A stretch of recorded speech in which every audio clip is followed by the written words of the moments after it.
When I turned 39, I was like, oh, hell no, we're done suffering. We're done. And I asked, like, where's all my suffering come from? Honestly, if I had to boil it down, every single time I didn't trust myself, I didn't speak up for myself, I lost a part of myself. And I'm done doing that. And that's where that comes from.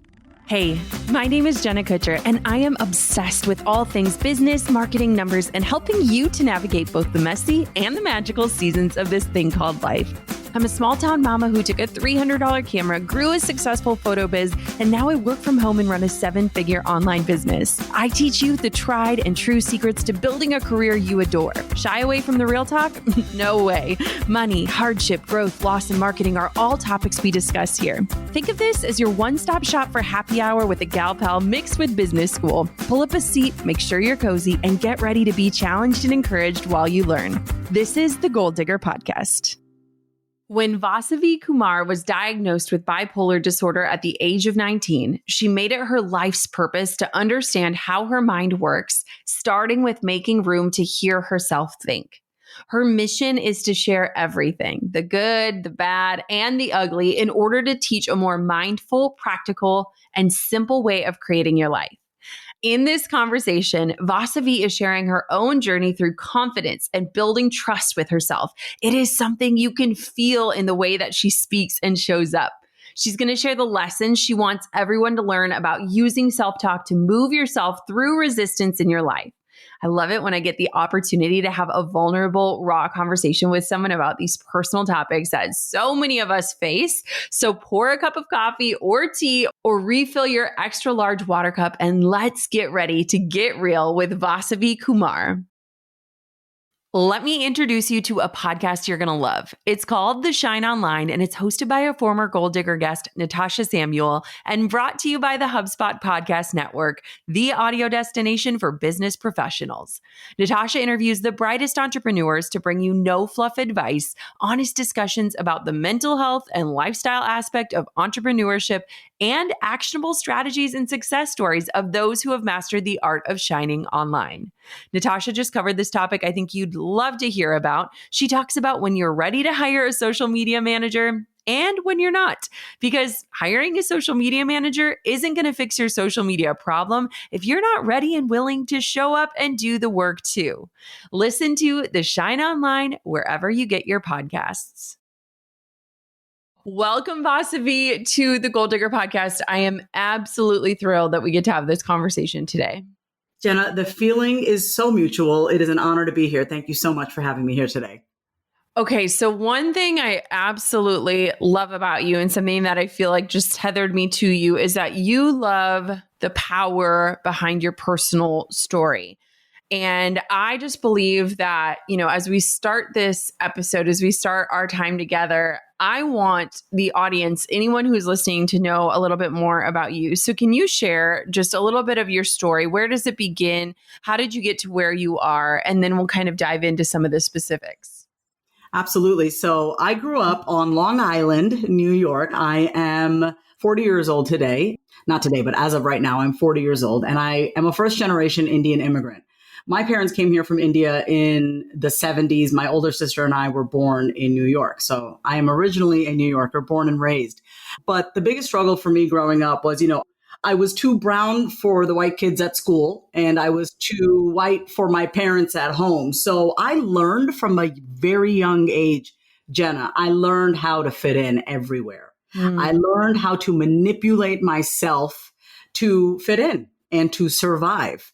And while that's been a blessing and a curse, because I really can fit in anywhere, the part that I really want to emphasize is how much of myself I had to abandon in order to fit in. And so I've taken many paths to get to where I am today. Here I am today, the author of the book, Say It Out Loud, host of the Say It Out Loud podcast. I'm here with you sharing my story. I've taken many paths with cocaine, alcohol. I was 4 years sober. I'm going to be 4 years sober March 27th, 2023. I've been divorced, in and out of rehab twice. And just, throughout all of these different paths that I took, it's almost like my soul subconsciously chose these paths, of almost like committing warfare against myself so that I would have to repair that relationship with myself, and the one way that I have done that, which I know we're going to get into, is learning how to talk to myself with kindness and with the same respect that I would give to other people. And I think it's because I have truly mastered that. And I feel weird even saying that out loud.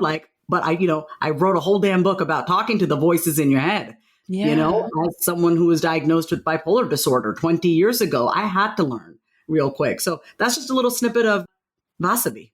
I love that. So you just touched on this, and I want to go a little bit deeper on it, but you shared that you were diagnosed with bipolar at the age of 19. That's really, a pivotal time in somebody's life. And I feel like bipolar disorder is super highly stigmatized. And so talk to me about what it's like to show up every day. You now have a public platform, you have a podcast, you have a book, you're putting yourself out there. Walk me through what that's like, what that reality is like. So I want to educate your audience on bipolar disorder. If you read the textbooks and if you go to WebMD, they'll tell you it's a fluctuation in moods. Okay. You go from high to low. People jokingly say this, which they shouldn't. Oh, the weather is so bipolar. She's so bipolar. And what they're really just saying is that it's going from one extreme to another. And while that is true in many cases, right? We go from extreme swings of mania, which can show up in many sorts of ways, some positive, some negative, or on the other side, depression. The way that I have really learned to thrive with the mind that I have, Jenna, is by harnessing my energy. The way I view having bipolar disorder, it's just this immense amount of God energy. It's creative energy, right? And that's why they sometimes say when you're manic, you feel grandiose. You think you're on top of the world. You have godlike energy. I feel blessed that I've been given this energy and I just didn't know what to do with it. I didn't know how to harness it. And I believe that every single one of your listeners has been given their source of God-given creative energy. And for all of us, some of us go from one extreme to another. Some of us have been able to contain that creative energy, but ultimately we all need to learn how to access that energy and channel that energy and put that out in the form of our art. So number one thing is that I want you to understand what bipolar disorder really is. It's not just swings and moods. Okay. And it's my job to educate people on that. What it's like for me to wake up every day. I have learned what works for me. I have learned what helps me stay calm, present. I protect my peace at all costs, and I am anchored into my purpose. So for me, no matter what is going on outside of me, anything could be going on inside of me. I have had to learn, by the way, I was forced to learn this when I was given this diagnosis, how to manage my mind, my thoughts, and how to speak to myself in a way that gets me up every single day to keep doing what I do, show up on these interviews, show up on my platforms, write my book, whatever. But it truly has been for me a gift for me to understand myself and know how to speak to myself to keep it moving every day, one day at a time. Wow. So one thing that you talk a lot about, and I can feel it, as you're speaking, is this level of confidence. I think it's so beautiful and it's something that people can experience. I want to know, because you have it, do you believe that confidence is something that you're born with, or is it something that can be learned? And kind of walk me through what that's looked like for you. I believe, oh man, this is such a good question. So it's a both and. I do believe that when we are born pure. We are born like completely untainted and just free and curious. And I believe we're all born with that spark of curiosity. Like if you just watch a kid, you can see that kid. They're so confident to grab this thing and go do that thing. And they may cry if they fall, but they get back up. I believe we have it. And then something happens, says something to you. And that same spark that you had, that fearlessness that we had becomes stuffed, stifled. That's one thing. However, that does not mean that if you are not feeling confident today, that basically you're screwed. Confidence is a skill that can be built. And the way that you build confidence, the way I have built confidence, the reason why you can feel it, Jenna, is because my confidence isn't just like this braggadocious, like, yeah, I'm amazing. It's like, no, it comes from I've done that I didn't think that I could do, and I did it anyway. And I got the results. And even if I didn't get the results, I at least proved to myself, you know what, Vas? You at least did it. That is where I get my confidence from. It's from lived experience of trying and failing and falling and getting back up and making a damn fool of myself and celebrating out loud and making mistakes out loud, but I'm still doing it. So I hope that answers your question. Oh, yeah. Okay. So This is something that you are like the perfect person to ask about. You kind of talked about it, about this inner dialogue and the role that it plays. And so I feel like self-talk is one of those things that we have to be super introspective on. And it's something I've been thinking about so much lately, especially as a mom of daughters and just the adopted dialogues that they are getting from me specifically. Has your self-talk been positive? What has it looked like in your journey? And how have you kind of learned to reframe things as you go through life and experience new things? Yeah. So my self-talk, I will say that for most of us, when we're not born with negative self-talk. We're not born criticizing ourselves. So I want everyone to hear this. A lot of times clients will come to me, people will come to me and they'll be like, what's wrong with me? I'm just so mean to myself. And I'm like, yeah, well, because logically we know that it's not kind to talk to ourselves in that way. But when we are used to hearing things being thrown at us, and then we repeat that narrative to ourselves, right? So if someone says to you, you're ugly, and then you believe that, and you say that over and over and over to yourself, at some point, yes, it may have started because someone said that to you, but it is our job as adults to be like, wait a minute, I don't believe that about myself. So this is where self-talk out loud, talking to yourself out loud comes in. And this is why it's a skill, and anyone can learn to master their self-talk and change their inner conversation. Because let's say you're looking in the mirror, right? And you're now practicing, you're on this say it out loud journey because you've read my book, and you're in front of the mirror and you're noticing your self-talk about yourself, but you're saying it out loud this time. You're not keeping that inside. You don't want to pollute your body with those thoughts. You don't want to pollute your creative channel and your mind with mean thoughts about your body. So you stand in front of the mirror and you look at yourself and you say out loud what you're saying about yourself, about your body. And from there, and you can do this in any situation. I just bring up body because that's where my self-talk has really helped me the most. Yep. It's like, oh my God. And that is where my confidence comes from, is how I feel about my body and what I say about my body to myself. And so anybody listening to this, y'all, if you just look at yourself in front of the mirror. I always say the mirror is the most underutilized tool in self-development, because if you can look at yourself in the mirror and be honest about what you're feeling about yourself and say that out loud. And even then, in that moment of vulnerability, you say to yourself, no, I will not speak to myself in this way. I am beautiful the way that I am. I accept myself. And you may not believe it right away. You may not believe those words, but the more you look to see yourself with love and you lead with love with yourself, the more your self-talk and your mind will become a safe place to be.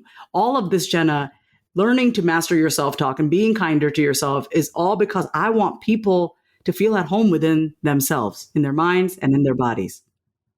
I think this is so powerful. And this always makes me think about like how we're not in control of our first thought, but we can pay attention to the thoughts that follow and redirect them.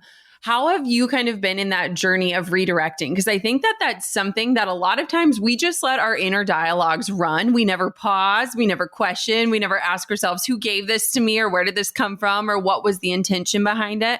And so how can you kind of start to notice those first thoughts? And then how do you kind of reframe the follow-up? What does that look like? So I appreciate you wanting to learn about the reframe. And here's what I want to say about the reframe to all my overachievers, just like me. I'm raising my hand. It is so easy for us to want to bypass over the feeling and go to the reframe. The reframe is very important. The self-talk really helps you with the reframe. But learning to talk to yourself, you also can guide yourself through that uncomfortable emotion. When you're feeling something, when you're feeling hurt by someone, maybe you're feeling rejected, you weren't invited to something. And instead of telling yourself, this is what I have said, because I'm like, nope, I'm not going to let anyone affect me. I've been like, oh, it's okay, whatever. I don't care. That used to be my mantra. I don't care. And that is not true. I do care. And so when I learned to be kinder to myself and the way I spoke to myself during those moments of rejection, of inferiority, of I should be farther along. Oh my God. There's always some place to get to, right? In those moments when I feel it in my body, like I feel small, I feel like no matter what I'm doing, it's not good enough, because hello, we could always be doing more. In those moments, instead of just being like, I don't care, or get into workaholism mode, right? To be like, nope, I don't want to feel this way. Let me just stay busy. I say to myself, Vas, what's going on? And I say to myself, I feel like an effing loser. I feel like I should be farther along. I feel like there's so much more I could be doing. See, we haven't reframed anything yet. You see that? But I'm just sitting with myself in communion. I'm communing with myself and I'm asking myself, well, you know that you're not a loser, right? You know that you work your ass off. You know that like you're doing the best that you can with what you have. And I just want to let you know I'm proud of you. And I say that to myself, Jenna, and I say that to myself. And then when I start to actually feel love from myself, that is when I reframe. That is when I reframe and I say, you know what? I guess you're right. I mean, I have been working really hard and I've been going. And you know, it's okay. I trust that there is a divine plan in everything that's happening. You know, when we soften with ourselves, our hardened perspective will also soften. Mm. Yeah. Okay, so this leads me to this question. Like, how can somebody develop an inner dialogue that helps us instead of hurts us? Because I would bet that a lot of people listening to this show, their inner dialogue is belittling and it's not kind and it's constantly questioning themselves or their integrity or their beliefs or even that inner voice. So how do we kind of reframe that inner dialogue into this position of this helper instead of something that is hurting us? I love that you said the word belittling voice. A few months ago with my therapist, we worked on, we use parts therapy, which is basically the philosophy that we have many different parts inside of us, disowned parts of us, parts of ourselves that we haven't allowed a seat at the table of our own life, which is why we show up watered down. We're not in our full self-expression. You asked a very good question. How can we change our inner dialogue so that it helps us rather than hurts us? Quite simple, y'all. When you notice that belittling voice, I want everyone to notice their belittling voice. We all have it. It's mean. It is cruel. We all have it inside of us. I don't act like I'm a saint, Jenna. I can be really mean. And guess what? I don't direct them towards other people. Guess who I direct them towards? Myself. You won't hear me talking like that to anybody, but I'll talk like that to myself. So first thing is identify that belittling voice. Pay attention to how you feel. You can easily look at what you're telling yourself and which voice that is and which part that is, asking yourself, how do I feel right now? Am I at peace? Do I feel fulfilled? Do I feel just still and content? You know, we don't need to always be high or low. It's like, do I just feel at ease right now? And so when you notice this belittling voice in those moments, just literally ask yourself out loud, is this actually helping me or hurting me right now? Say that belittling thought out loud. Let yourself hear how mean you are to yourself. I know that may seem like it's not fun, because it's not, but how else can we change our inner dialogue if we do not hear out loud what we're saying to ourselves? Because when we keep it inside, guess what? We can ignore it. We can say, whatever, no one knows about that. Yeah, but you still hear it every day. And if you want to change it, say it out loud so you can feel how mean you are to yourself. And in that moment, be kind to yourself. Say, I don't want to talk like this to myself anymore. I don't want to talk like this to myself anymore. So we got to say those belittling things out loud to ourselves, because if you heard a friend say that, say the things. I mean, Jenna, what would you say to that friend? Yes. AI is such a hot topic right now, but how can you really use it in your business in a way that moves the needle? What if AI could take over tedious tasks like pulling reports, rewriting blog posts, and trying to personalize countless prospecting emails? Well, introducing HubSpot's newest AI tools, Content Assistant and ChatSpot. Content Assistant uses the power of OpenAI's GPT-3 model to help you create content outlines, outreach emails, and even web page copy in just seconds. And in case that wasn't enough, they created ChatSpot, a conversational growth assistant that connects to your HubSpot CRM for unbeatable support. With chat-based commands, you can manage contacts, run reports, and even ask for status updates. The easy-to-use CRM just got even easier. Head to HubSpot.com/artificial-intelligence to get early access today. How many times have you thought to yourself, I should start a podcast? Maybe you've got a voice backed by passion, a knack for storytelling, a penchant for entertaining, a gift for listening and asking those really good questions. No matter what your specialty is, there's a reason you're feeling pulled to the podcast space. So listen to those words. That's the universe maybe telling you something. You should start a podcast. Lean in and make a move. It's time to hit record and host your own show. I can help you craft one from scratch. Snag my totally free guide for podcasting beginners at jennakutcher.com/start a podcast. That's jennakutcher.com/start a podcast for my beginner podcasting guide.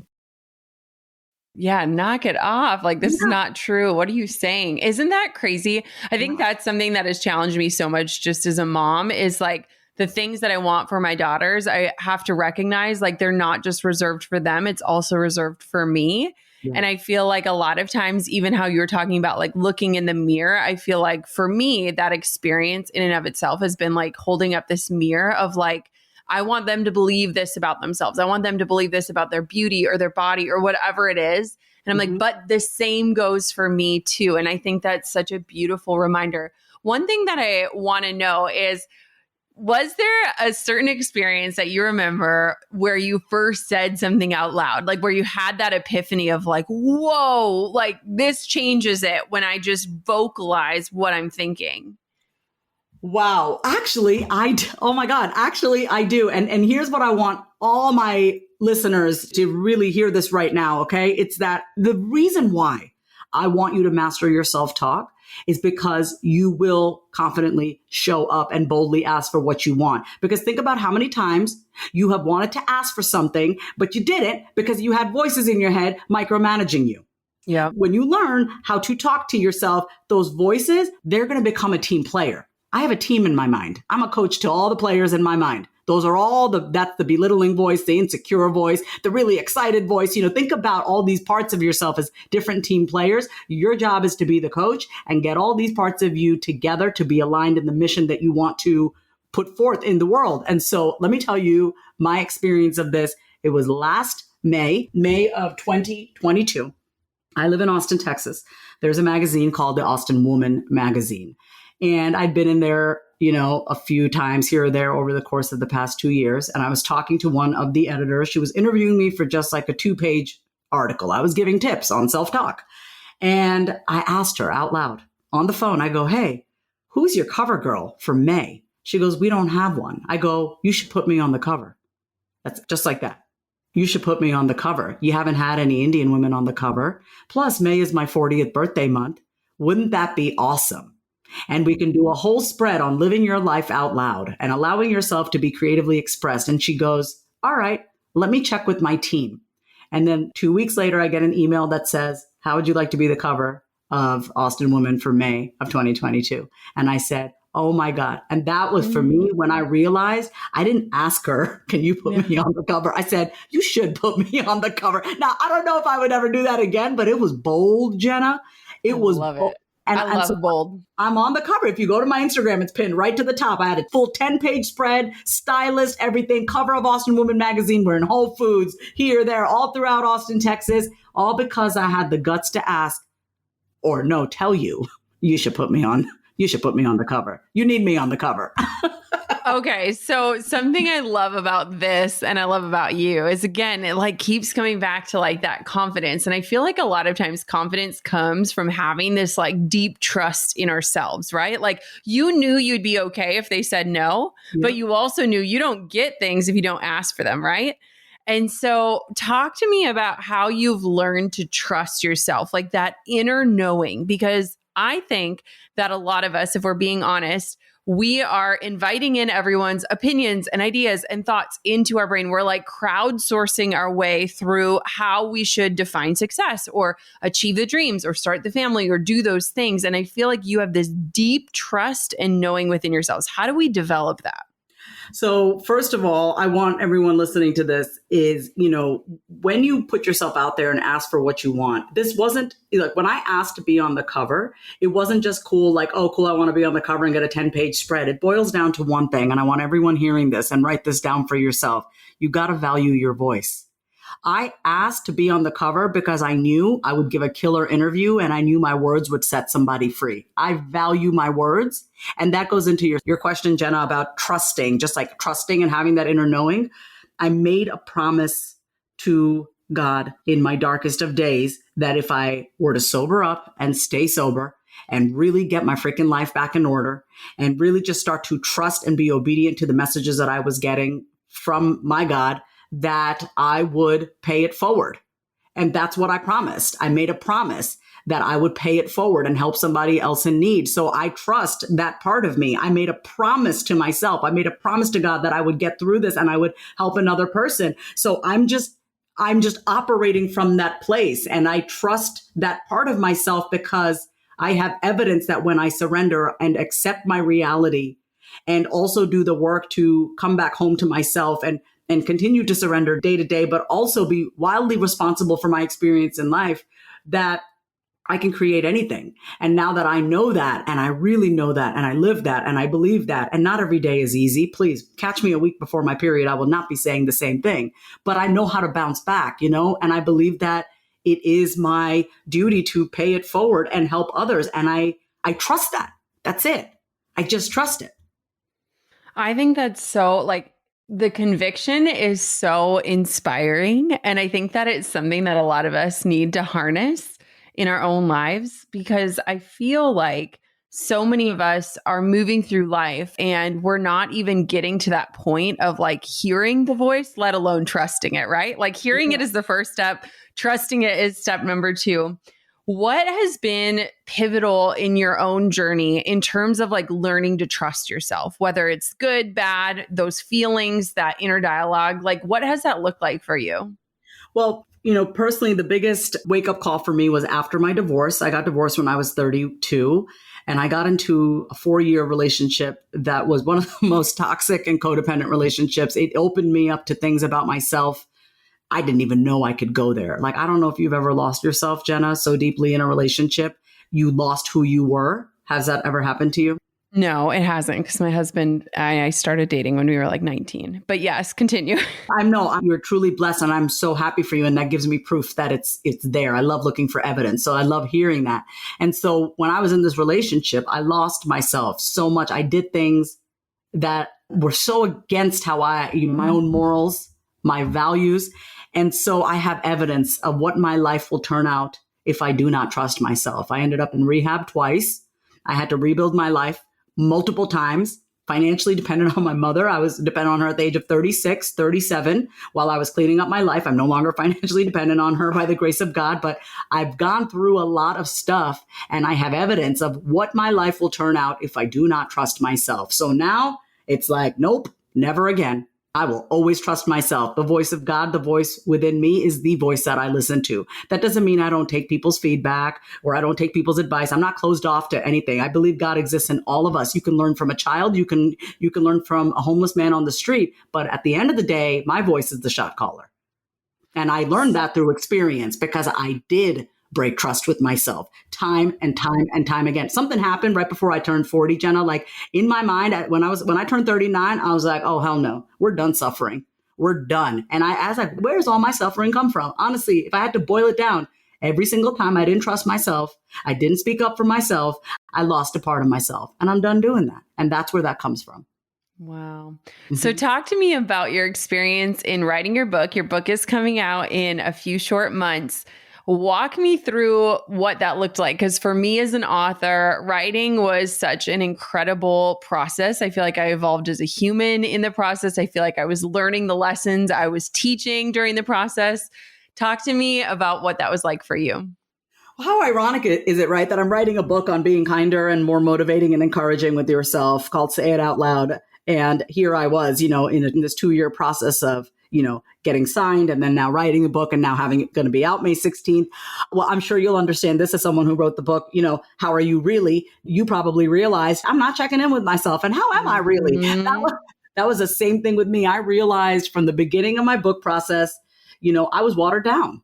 Here I am. I mean, people think I'm bold. And even if you go back 2 years, I've been in the online space for 11 years. I've always been bold. But when I really think about it, I've been bold, but just slightly watered down. I know that about myself. I know that. And I know that because I know how I feel now, having written the book.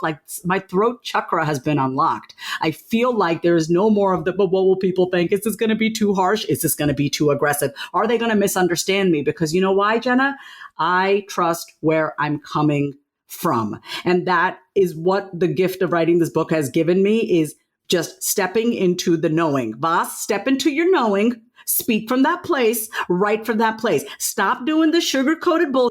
No one's going to benefit from that. Stop trying to manage other people's emotions, coddle other people. Your job is to help other people who are suffering in silence. Stop watering your words down. I had to coach myself through it. I had to. And so now I'm really proud of who I have become and who I'm becoming. Someone who is taking a stand for herself, who she is, what she stands for, saying that out loud, and hopefully sparking somebody else to speak firmly in their truth. What's wrong with having convictions in life? Those are your morals and your values. You need to stand for something in your life. And it's okay to say that out loud. What would you say to someone who's listening to this and they're like, if I were to attempt to harness this vast level of confidence, I don't even know what I would be able to do. How has this confidence, how has this ability to speak your mind, how has it unlocked things for you? Because I can only imagine after all that you've been through and all that you've shared of the different trails of your own journey, that this place that you find yourself in is probably a place you could have never imagined for yourself. I could never imagine that I could feel so confident that everything is going to work out. Like, I almost think it's, sometimes I say, I'm like, am I being arrogant for being this confident that everything's going to work out? And it's like, no, bitch, you really just trust. I just freaking know it's going to work out because I know what I've been through and I know where I am now. I'm going to be okay. I say this to my mom who struggles with so much anxiety and she will never admit that. I told her, she gets so worried about me. I mean, moms always worry, even at the age of 40. She's like, did you eat? No, why not? These are conversations with my mom. But I tell my mom, I go, you gotta trust. We've been through our worst days. We're gonna be okay. So that is what that has unlocked for me. Yes, I'm bold. Yes, I ask for things out loud. Yes, I speak with conviction and confidence. But on the internal is what I really want to highlight. The juiciest part is I know at the end of the day, when I go to sleep, those voices in my head, there's nothing, there's no open loops. There's no, oh my God, is everything going to be okay? I go to sleep knowing I did the best I could. It's all working out. Everything is working out, boss. All those seeds that you've been planting, they're growing. All those conversations you had, they're having an effect on people. I just trust I did the best that I could today. Wow. That's beautiful. And I feel like that's also really liberating for people that are achievers. Talk to me about how you have kind of harnessed this power in a way that allows you to achieve, but also kind of gives you the grace to navigate each day in whatever way it comes. Because as someone who you've shared your different struggles that you've had and the different experiences that you've encountered, walk me through what that looks like. Absolutely. So the first thing that I just want to say is my mantra in this season is sustained continuity. So I want sustained continuity as a business owner, as an author, as a creator, as a human, as a woman. I want to be here for a while, right? And so I think about if I want to be in this for the long haul, whatever that looks like for me and enjoy my life, I better start speaking to myself in a way that makes me want to keep living and not want to give up. So that for me has really been so important. And I want to impart that to everybody is, on the day-to-day basis, I know we have goals, but this is the Goal Digger podcast. We have goals. I'm all for achieving external goals. I come from an Indian immigrant background. If we didn't get 100, if we got a 95, my mom would say, where are the other 5 points? I get it. Trust me, if I didn't get 100, I'm a failure, right? I grew up with that type of thinking, spelling bee champion, all that thing. I mean, I'm just a stereotypical Indian. But here's what I want to say. As someone who grew up in a culture where everything was about status, where you went to school, how much money you had in your bank, and, all that, I've now realized that what matters to me is how I feel about myself in relation to myself moment to moment. How do I feel about myself? I don't care about loving myself anymore. I'm like, do I like myself? Because if I like myself, I can love myself. You get what I'm saying? So I'm just in a season of dating myself, relating to myself, getting to know Vasavi at this age. Because guess what? Vasavi at 37, honestly, is a very different person than Vasavi at 40. So I'm meeting myself every day. New versions of myself, new, layers have been peeled off. Every day I get to meet my maker. I get to meet myself every single day. I'm not trying to win the marathon in 24 hours. I'm in it for the long haul. So let's make the process enjoyable. I don't plan on dying anytime soon, but I'll tell you this, if I'm unkind to myself and I treat myself like shit, I'm going to want to give up. I'm going to want to say screw it. And I don't want to live like that. And I don't want any of you to live like that. So be kind to yourself, be motivating, be honest, be real with yourself, be kind, be gentle, be determined. And yeah, just watch yourself thrive, watch yourself soften, watch yourself, quiet in your mind a little bit as you begin to talk to yourself in a way that is more kind and filled with grace and compassion. Okay, I have one final question. And that is something that you just inspired me to think of is a lot of times we can recognize other people's negative self-talk. We can see it in the people we love. We can almost enter the conversations happening in their head. How can we support someone in their journey to help reframe their own dialogue while we're doing the same right next to them? Oh, that's such a good question, because here's the thing. We can meet people at the capacity and depth that we meet ourselves. So it's a both and. As you continue to master and change your inner conversation and expand your capacity to be with uncomfortable emotions, sit through uncomfortable emotions with yourself, you're going to be able to hold more space for other people if you want to, if that's what you want. If you have the capacity to hold space for people and you want to be there for other people and your kids and have those difficult conversations, you're going to be able to now help that with other people. So how I would support others is the way that I would ask you to support yourself. When someone is having a moment, they're having an experience and it's hard for them, you don't need to jump in. As a licensed therapist, I'm going to say this, okay? This is just what I do as a licensed therapist. Like, I'm not just, I would let them emote and you don't need to say anything. And then if there is a good moment and you'll feel it, it's not when you feel like you need to interrupt or fix them. When there's a pause, you can just say to them. And if they're open to you putting your hand on them, you can ask, can I put my hand on you? And say, can I put my hand on your shoulder or just whatever? And just say, I'm here for you. This is a place that you can tell me anything. And just invite them into a conversation like you would with yourself. If someone doesn't want to talk and they say, I'm not ready to talk now, do not force them. They just told you what they needed.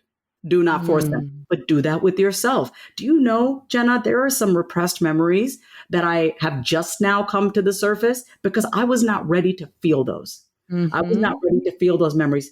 Thankfully, with the good old help of some edibles here and there, you're able to open up your heart a little bit. And I've been able to uncover a lot of repressed memories that I've been keeping within. But that's because those parts of me felt safe to surface themselves with me. You can do that with another person. I would say the greatest gift that you can give to someone is not judge them, not fix them, not shame them, not try to solve their problems. Just be there. Silence so is beautiful. Yes. Thank you. So give us a sneak preview of your book and tell us where we can get our copy and pre-order and what is included when we do that. Absolutely. Thank you so much. Well, I'm super excited because this is for all my people who have ever bought tons of expensive journals and you just have them sitting aside, guilty as charged. So I love to call my book, Say It Out Loud, as an alternative guide to journaling. Every chapter at the end of the book is a verbal prompt and exercise. I'm actually giving you scripts to talk to yourself out loud. Every chapter has a practice, a prompt, and a promise. And you're making that commitment to yourself that when you're not feeling okay or when you want to celebrate, it's not just when you're feeling crappy, but when you want to celebrate, you celebrate. When you're feeling irritable, you allow yourself to feel irritable. You allow yourself to have your experience and you can talk to yourself through it. So when you go to sayitoutloudbook.com, I have a ton of great bonuses. The one that I'm most excited about is our virtual Say It Out Loud book club, where you'll be working directly with me. We're having a book club going through the 12 chapters of the book over the course of 4 weeks. That's going to be super exciting to have this live experience. You get instant access to guided meditations, my Confident on Camera mini course, a challenge that I have for people who not only want to change their inner conversation, but they want to start sharing their personal story out loud, share their journey out loud so as to set someone else free. So you're fully supported when you pre-order my book, Say It Out Loud. You can go to sayitoutloudbook.com. Thank you so much. Thank you for having me. Thank you for being on my show. Thank you for having me interview you today. Isn't her energy just palpable? Like, interviewing her was such a treat because you can feel that confidence. I think that's something we all want to harness more of in our life. And I truly believe that with Vasavi's teachings and our book, you can absolutely do that. I love having these conversations, and I'm so grateful that you took the time to tune in and listen today. Thank you so much for listening to another episode of the Goal Digger Podcast. And until next time, keep on digging your biggest goals. I'm over here giving you a virtual high five because you just finished another episode of the Goal Digger Podcast. Did that go by way too fast for anyone else? If you want more, head over to goaldiggerpodcast.com for show notes and all the discount codes from today's sponsors. And if you're looking for a new crew of movers and shakers like you to bounce ideas and ask questions, be sure to join my exclusive community for Goal Diggers on Facebook. The link's waiting for you at goaldiggerpodcast.com.